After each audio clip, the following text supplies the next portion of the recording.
Merhaba.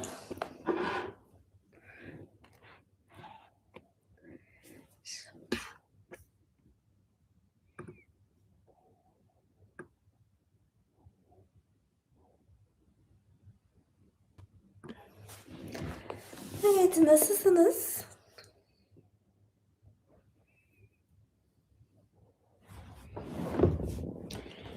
Yayınıma hoş geldiniz. Çoktandır Yeşil Koltuk'ta sahne almamıştım.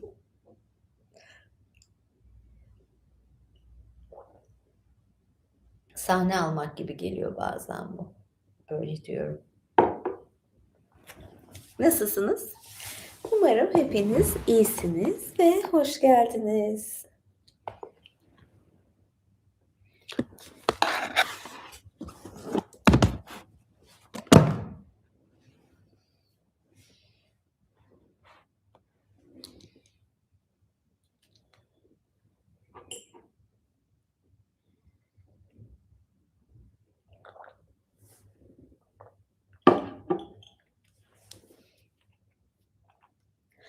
Eee,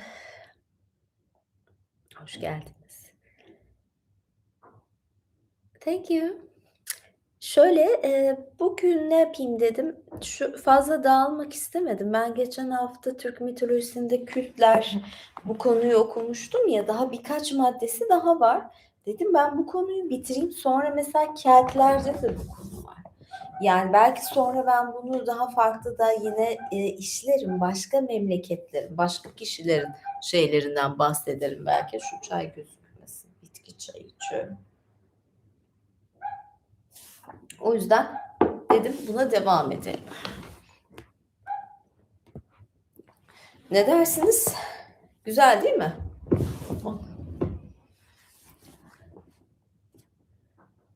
Oh, thank you. Purple. Yes, today it's purple. With this pantyhose, it's 8 denier. 8 denye bir grafit rengi çorap giydim. 8 denyeleri seviyorum. Onu bu nasıl gözükebiliyor bu etek? Buradan nasıl çekiyor anlamıyorum gerçekten. Yani buraya kadar nasıl, nereden çekiyor? Gel şunu şuradan bu kameranın görmesi gerçekten, yani normalde bir insan evladı göremez şunu. Yani şunu herhangi bir insan göremez. O yüzden de ben alışık değilim, anlamıyorum. Ay, teşekkür ederim, teşekkür ederim. Ali Bey, evet, Yüzüklerin Efendisi muhabbeti. Şöyle bir şey diyeceğim. Bugün bir challenge yaptım. Ne challenge'ı derseniz, 10 tane sarı teşekkür, en az sarı olanlardan geldiği zaman ben 3 tane sizden gelen soruyu cevaplayacağım.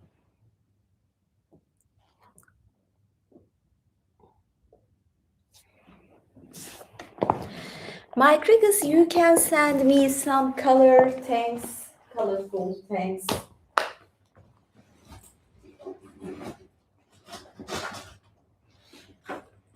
Ay, bir de bir şey var. Bir dakika. Ay, düşürdüm az daha. Okay. Evet, üyeleri olacak tabii ki. Üyeleri tüm şiddetiyle ezeceğim.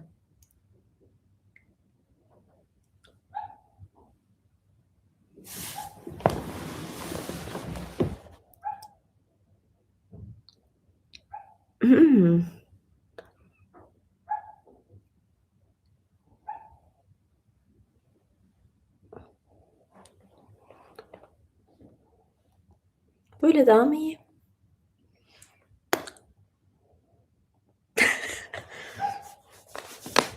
Ne yapacağım ben bunu şimdi? Makyaj videoları.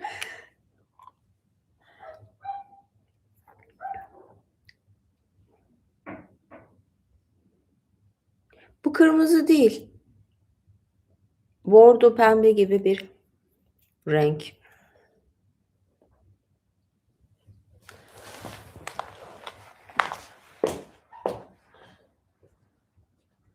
Canım renkli olmak istedi. Dudaklarım çok soluk geldi gözüme. Ama evet, böyle daha iyi bence de.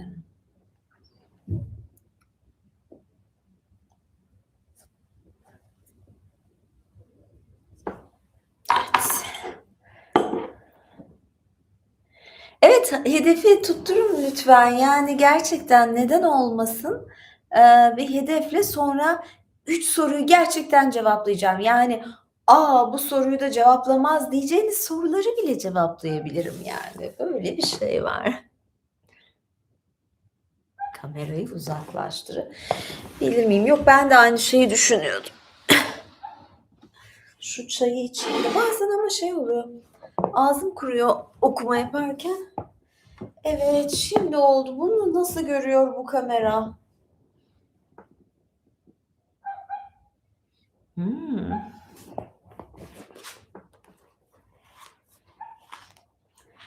Bol denklengli bir yayın.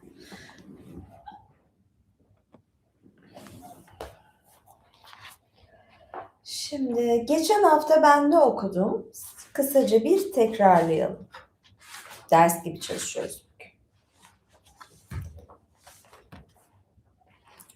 Geçen hafta Kürtlerden bahsediyorduk. Türkler için. Yani bir mitolojide zaten böyle bir şey vardır. Yani bazı önemli konular, mesela doğadaki şeylerin ruhuyla ilgili konulardan bahsediyorduk. Ve ilk okuduğum maddeler neydi? Yer ve su idi. Yer ve suyun dişi ve erkek olmasından bahsetmiştim biraz da. Bir de kutsal dağ ve taş. Şimdi şey diyeceğim, dağ taş yani kendim falan. Evet, bu konuları geçen haftaki videomu tekrar izleyerek tekrarlayabilirsiniz. Şimdi arkadaki şeylere de uygun, arkada yaptığım resimlere de uygun bir konudan bahsedeceğim şimdi. Orman ve av, sonra bir şey daha, bir madde daha okuyacağım.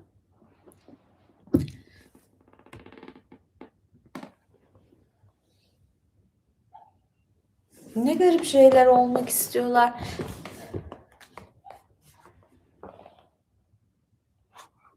Ay, teşekkür ederim. Hedef için tabii daha kırmızı olmasına gerek yok ama kırmızı jestiniz için teşekkür ederim. Hedefi tutturun lütfen. Evet, renkli teşekkürlerinizi bekliyorum.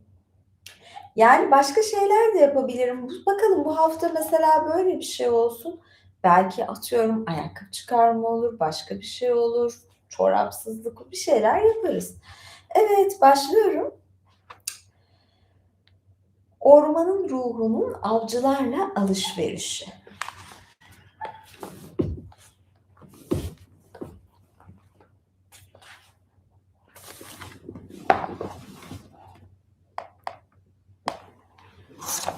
Öyle istiyoruz diyorsunuz ama hiçbir şey yapmıyorsunuz. Türk halklarının saygı çerçevesinde alışveriş içinde olduğu bir başka koruyucu ormanın koruyucusuydu. Ormanın fiziksel, sosyal, ekonomik ve kültürel etkilerine doğrudan maruz kalan halklar bu ruh ile daha sıkı ilişkiler kurmuştu. Özellikle kuzey halkları ormana bağlı bir yaşam sürdürüyordu ve başlıca geçim kaynakları avcılıktı. Dolayısıyla orman ruhuyla iyi geçinmeleri bir sorumluluktu.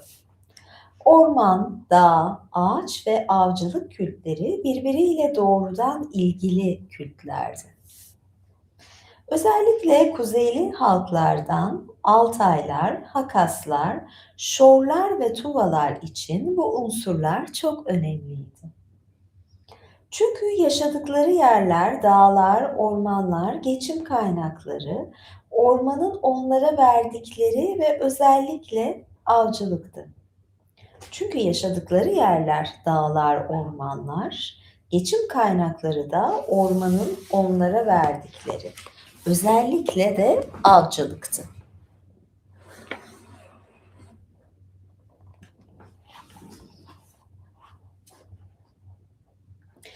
yüzden orman iyesini her zaman bilhassa ava çıkacakları zaman memnun etmeye çalıştılar.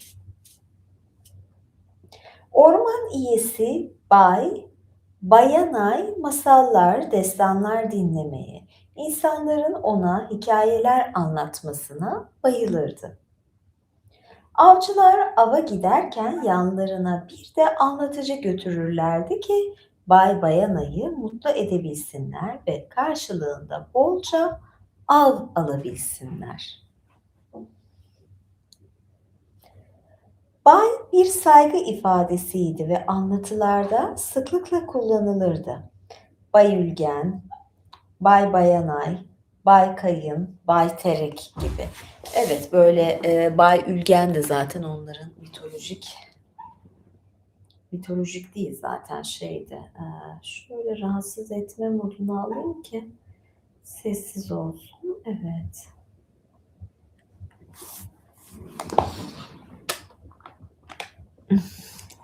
Evet. Eğer zaten o teşekkür şeyi gerçekleştirilemezse soruları cevaplandırmam bu kadar basit.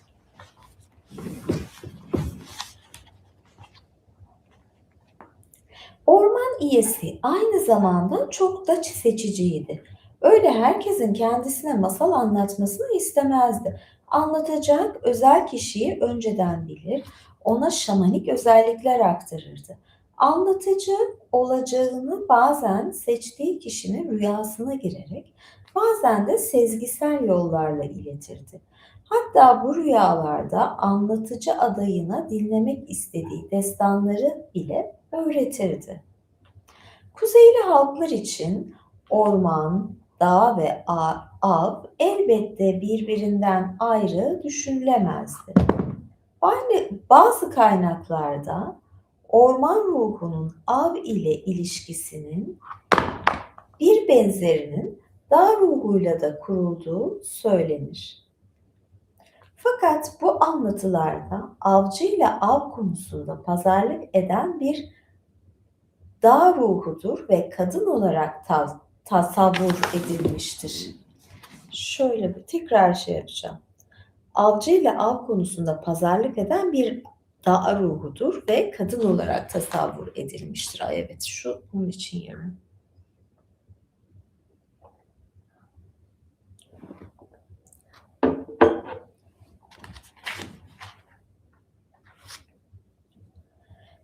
Bu dişi ruh av hayvanlarının anası, sarı saçlı ve iri gözlü bir kadındı. Avcılarla evlenir ve evlendiklerine bolca av verirdi. Peki onunla evlenmek istemeyenlere ne yapardı dersiniz? Onları delirterek cezalandırırdı. Evet, o ben değilim. Delirterek cezalandırmıyorum. Sarı saçlı falan değilim. Göğüs kısmı tutsa da. Şimdi ağaç konusunu ele alacağız. Dünyanın merkezi ağaç, işte bu gibi. Hayat ağacı Bay Terek, dünyanın merkezinde olduğuna inanılan kutsal ağaçtı. Katmanları birleştiriyordu. Adeta göğü tutan, yeri sabitleyen bir kaide görevi görüyordu. Dünyaları taşıyabildiğine göre çok güçlü olduğu düşünülüyordu. Sıfatlarından biri demir idi. Bu yüzden demir terek olarak adlandırılırdı. Hayat ağacı dünyaları sabit tutmak dışında insanlara hem yaşamı hem de ölümü hatırlatıyordu. Dalları göklere uzanıyor, göklerden yaşamı getiriyordu. Aynı zamanda kökleriyle yer altının karanlık derinliklerine uzanıyordu. Ölümle bağlantı kuruyordu. Hayat ağacının dalları gümüşten, yaprakları altındandı. Gövdesinden hayat veren, canlandıran sarı renkte bir sıvı akardı. Tepesinde ise çift başlı bir kartal otururdu. Ya böyle bir resim ne kadar ilginç olur. Yani böyle gövdesi gümüş, dalları evet dalları değil yaprakları altından. Sarı sıvılar falan. Gerçekten ilginç olabilir. Bir sulu boyayla deneyebilirim mesela. Evet.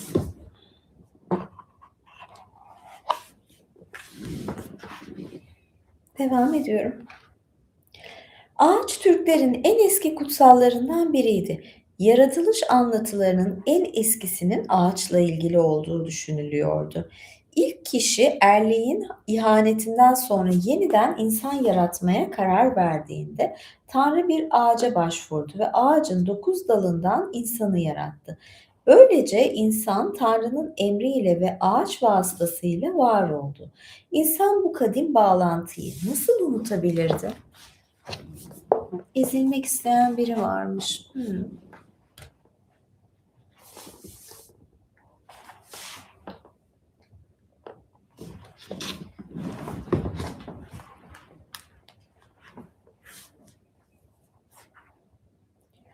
Hayat ağacı neredeydi? Fiziksel bir karşılığı var mıydı?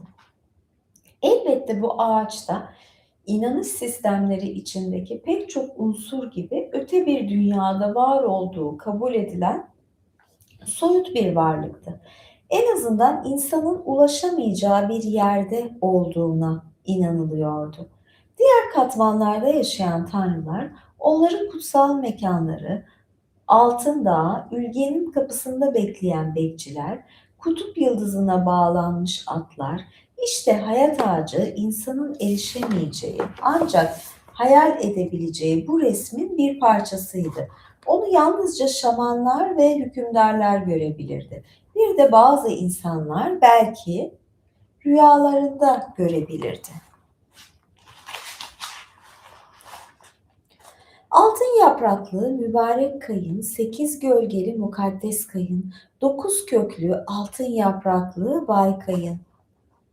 Kayın ağacının ismi bazı alıntılarda kadın olarak da geçer. Bu yüzden kayın kelimesinin kökeninin kadın olduğu düşünülmektedir. Bakın bu da mesela ne kadar dişi bir ağaç. Bununsa ben zeytin ağacı olarak resmettim. Ama zeytin de dişidir. O yüzden de ben bunu böyle bir dişi tasavvurunda, dişi şeklinde resmettim. Böyle bir kovuğu var mesela. Ülgen insanları yaratırken Umay Ana ile birlikte kayınları da gökten yeryüzüne göndermişti. Kayının göklü olan bu bağlantısı işlevsel olarak hep kullanıldı. Örneğin şamanların ritüelinde mümkünse insanların pek yolunun düşmediği yerlerden kayın ağacı dalları bulunmalıydı.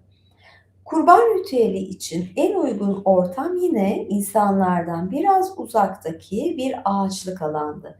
Şamanların davullarının rehber kısmı kayın ağacından yapılırdı ve davulun üzerinde bir kayın ağacı resmi bulunurdu. Tanrı adına verilen kurbanların ya da kemiklerin kayın ağacına asıldığı olurdu. Yani kayın ağacı dünyalar arası geçiş için bir köprüydü. Onun bulunduğu ortamda görünmez bir kapı açılıyor ve şamanlar için seyahati mümkün kılıyordu. Özellikle Ülge'nin kurbanları kayın ormanında kesilmeliydi. Bunun için bir çadır kuruluyor ve tam ortasında bir kayın yerleştiriliyordu. Daha sonra şaman kayının gövdesine göğe çıkış basamaklarındaki temsil eden 9 adet oyuk açıyordu. Bakın mesela işte. Tekrar okuyorum ben bunu içinden. Kayın tam ortada kayın ve gövdesine göğe çıkış basamaklarını. Yani ama yukarı doğru oyuklar açılıyor. 9 tane. 9 neden biliyor musunuz? 9 büyük ihtimalle şu sebeple 9 bir tamamlanma sayısıdır. Yani 9'a tamamlandığı zaman gerçekten bir şey evrimini belki de tamamlar yani. 9'un öyle bir önemi vardır.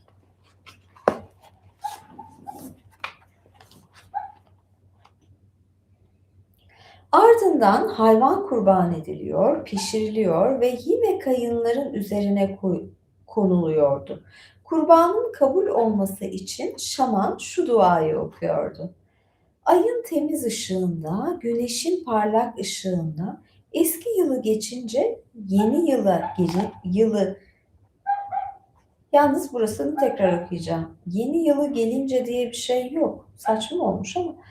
Ayın temiz ışığında, güneşin parlak ışığında, eski yılı geçince, yeni yılı gelince, onun yılı değişince, sonbaharda her şey ala olunca, kamışın başı geçince. Tabak dolusu için, yemek kokusu için, kayrakan sana bunu sunarım.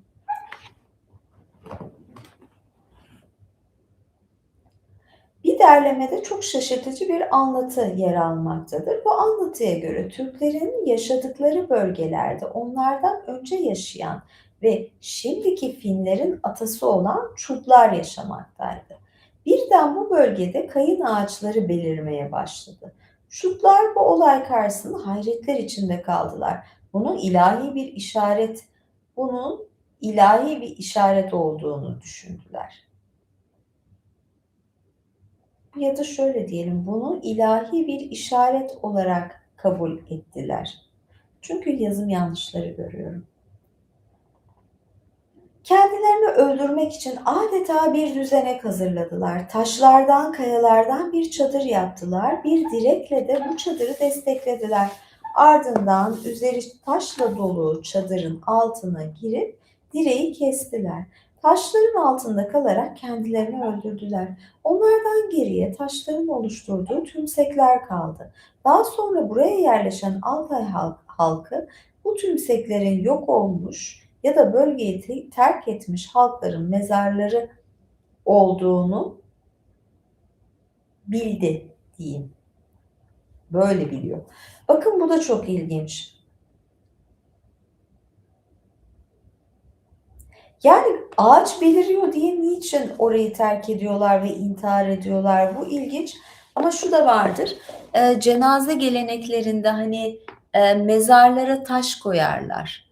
Şey de demektir. Toprağı bol olsun demek böyle taş koyanı çok olsun da demek olur ama yani mezarlarda ne var? Böyle üzerine taş birikiyor ve kendi mezarlarını bu şekilde yapmışlar. Bu da ilginç. Kayın ağacıyla Türkler arasında gelişen bu manevi bağın maddi temelleri de elbette anlatılmaktadır. Türklerin yaşadıkları bölgelerde en yaygın şekilde yetişen ağaçlardan biri kayındı. Adını sürekli andığımız ve Orta Asya'ya yaptığı gezilerde gördüklerini ayrıntılı şekilde not tutmuş olan Wilhelm Radloff, Sibirya'dan 1884 adlı eserinde kayın ağaçları ve onların oluşturduğu manzaradan sıklıkla söz eder. Şeyde belki de kayın ağaçları belirince eyvah dediler, Türkler geliyor, ne yapacağız? Yani şey olacak falan, yani basacaklar bizi, buralar şey olacak. Bir şey korkudan belki de. Evet, devam ediyorum.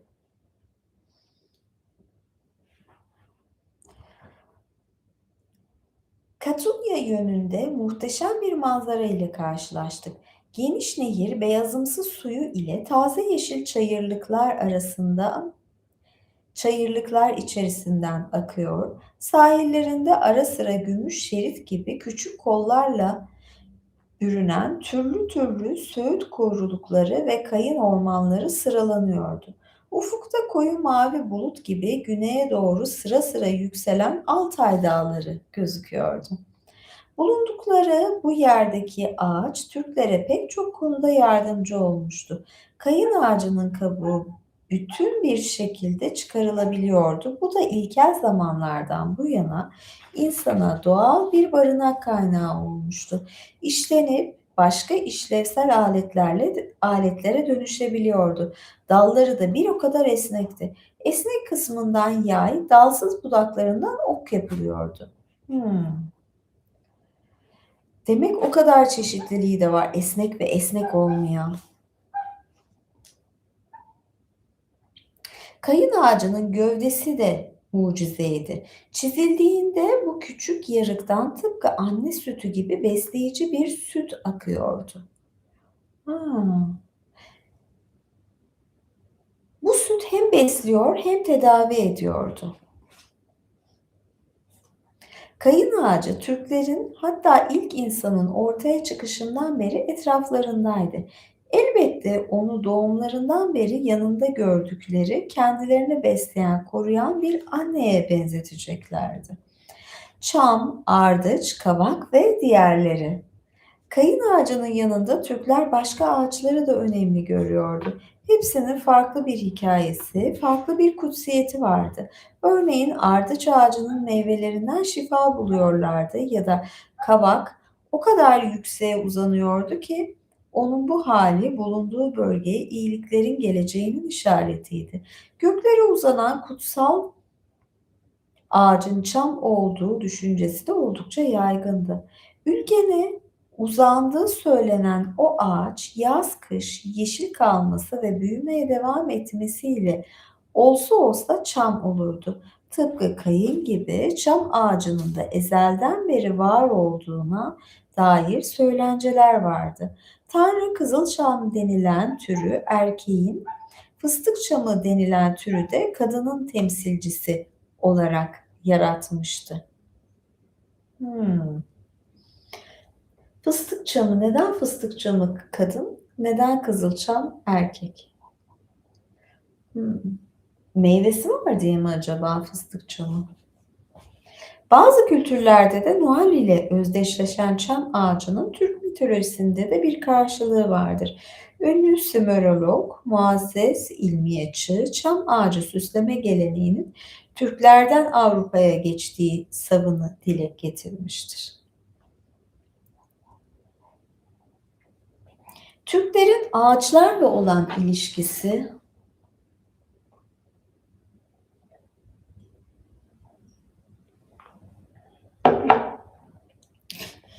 Türklerin ağaçlarla olan ilişkisi aslında şunu gösteriyordu. Mitolojik bakış açısına sahip insanlar doğayı modern insan gibi, yani bizim gibi algılamıyordu.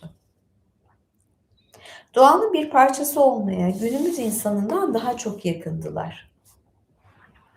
Parçası oldukları, hissettikleri bu sistemin diğer bileşenleriyle ilişki kurmayı da önemsiyorlardı. Onlara saygı gösteriyor, zarar vermiyor, onların ruhları olan varlıklar olduklarını kabul ediyorlar. Aynı zamanda da onlardan yararlanıyorlardı. Barınak yapıyorlar, meyvelerinden, kabuklarından, yapraklarından şifa buluyorlardı, ilaç yapıyorlardı, besleniyorlardı. Ancak bu faydanın sınırını biliyorlardı. Doğada yararlandıkları her unsur için teşekkür etmeyi ihmal etmiyorlardı. Zaman geçtikçe coğrafya ve iklim değiştikçe kutsallığından emin olunan ağaç türleri de değişti. Kuzeyde iğne yapraklı ağaçların kutsal hikayeleri anlatılmaya başlandı. Daha farklı iklimlere yerleşenler buralarda daha geniş yapraklı, enine boyuna büyük, hatta meyveleri olan ağaçlar gördüler. Bazen öyle bir yere yerleştiler ki hiç ağaç yetişmiyordu. Fakat burada da bir tepede yetişmeyi, kendine yer edinmeyi başarmış tek bir ağaç bulup ona kıymet verdiler. Bu tek bir ağacın yalnız başına büyümesi saygılarını hak ediyordu. Üstelik bu bir mesaj olmalıydı. Bu sebepledir ki onlara kadim bilgiyi hatırlatan bu canlının nereden gelmiş olabileceğini, nasıl özelliklere ve güçlere sahip olabileceğine dair açıklamaların sonu gelmedi. Evet. Sonraki şey de ateş. O da kültlerden bir tanesi. Ama bugün ağaç teması yaptık yeşiller içinde. Ben morluydum. O ayrı. Yani yeşil ortamda tabii ne yapacaktım? Biraz farklı giyinmek gerekiyor.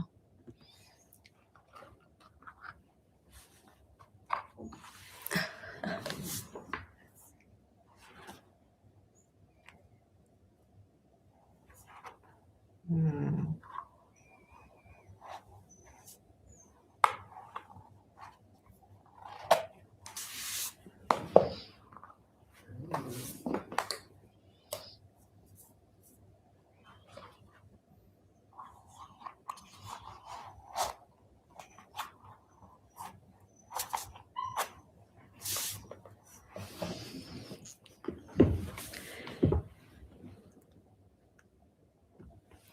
Evet, hedefi tutturduk mu bakalım? Bir bakacağım şimdi. 8 tane olmuş. Yarım saat oldu mu? Eğer yarım saat olduysa da kaybettiniz, ben kazandım. Yani sadece 2 tanecik daha o sarı teşekkürlerden yapamadınız. Gerçekten çok şey. Şimdi mesela bu soruyu hangi yüzüğüm, hangisi? Bu mu harika yoksa şu mu harika? Bunda bir aslan var. Göbeklitepe'den almıştım. Bunu da Girit'ten almıştım. Ben böyle hikâyeli yüzükleri seviyorum. Kırmızılar da sayılıyor. Sarı ve sarının üstü sayılıyor. Hımm. AKP mi? Ya, hayır, yani, şöyle soruları cevaplandırmak istiyorum. Hadi. Yani, o sarılar 110'luk. Bir de bu arada size şunu da söyleyeyim, duyurayım. Evet, yurt dışındaki özellikle Avrupa'daki üyelerimi çünkü, izleyicilerimi görüyorum. Çok fazla beni takip eden insanlar var, seviyorsunuz. Eğer, önceden üye olmayı denediyseniz, olamadıysanız ya da ücreti pahalı geldiyse artık, kanalıma katıl üyesi olabileceksiniz. Çünkü, fiyatlar eşitlendi. Yani, lütfen, siz de katılın. Çok eğlenceli oluyor. Ne kadar çok kişi katılırsa o kadar daha, eğleniyoruz canlı yayınlarda, keyif alıyoruz. Şimdi yayından sonra bir tane canlı yayın açacağım. Kıdemli savaşçılara canlı yayın olacak. İşte orada ezmeler mezmeler falan söz ediliyor ya. Biraz böyle bir şeyler yapacağız. Yani oralarda biraz daha dominantım. Biraz daha farklı şeyler oluyor. Ya da bugün imparatorlara Taocu cinsellik ile ilgili bazı bilgiler vereceğim, okumalar yapacağım, bunu söylüyorum. Buyurun katılın kanalıma. Evet, o zaman soruları cevaplayamayacağım, bir şey yapamadınız. 8'de kaldı. Kapatıyorum ve üyelik yayınlarına geçiyorum.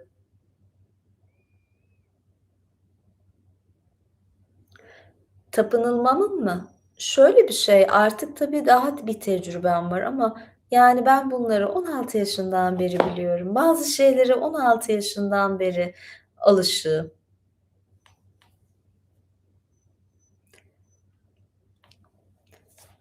Yani neredeyse 30 yıldır burası böyle yani. Evet, görüşmek üzere. Hoşça kalın. Öptüm. Bay bay.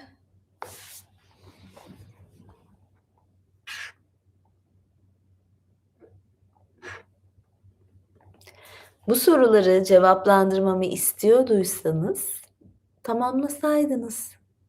Bir dahaki haftaya artık.